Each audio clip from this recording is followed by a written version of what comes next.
qu'il n'y a aucun lien entre immigration et délinquance.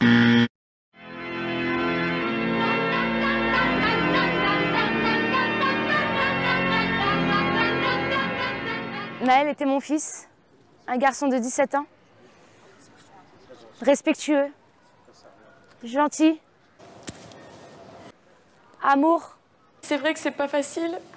Serviable. Il rendait des services comme pas possible, je vous jure qu'il en rendait. Un petit bout de chichon? C'était mon bébé d'amour. Il était câlin avec moi. Pas ton argent, tu vas te faire enculer. Tous les matins, tous les soirs. Du coup, il va te faire enculer. Bonne nuit maman, bonjour maman, je t'aime maman. Il est dit ce jeune homme pour savoir qu'il n'était pas un petit ange. Quand on a 17 ans, qu'on passe un CAP d'électricien et qu'on est dans une voiture de luxe, qu'on conduit une voiture de luxe sans permis de conduire, ça veut dire sans assurance, en ayant fait un délit de fuite pendant je ne sais combien de temps, il y a eu une longue poursuite dans la ville avant que ne se passe ce qui s'est passé.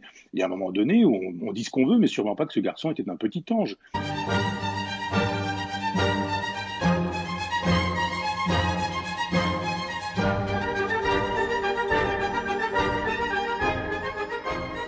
Je tiens à dire que ni Omar Sy, ni Kylian Mbappé n'ont pris la peine de faire un tweet pour les événements d'il y a 3 semaines à Annecy, où un migrant syrien qui venait ici pour faire une demande d'asile a tenté d'assassiner des enfants français, bien Babtou.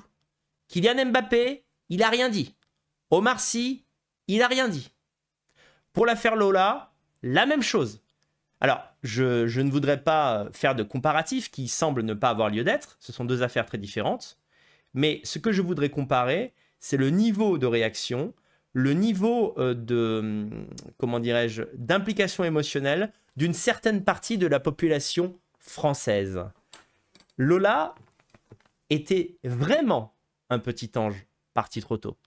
Elle avait 12 ans, elle n'avait rien fait de mal, elle rentrait de l'école et une Algérienne en situation irrégulière qui n'avait rien à faire sur notre territoire l'a violée. Une femme qui viole un enfant, faut le faire, hein, faut le faire, a violé cet enfant et l'a tué dans des conditions abominables.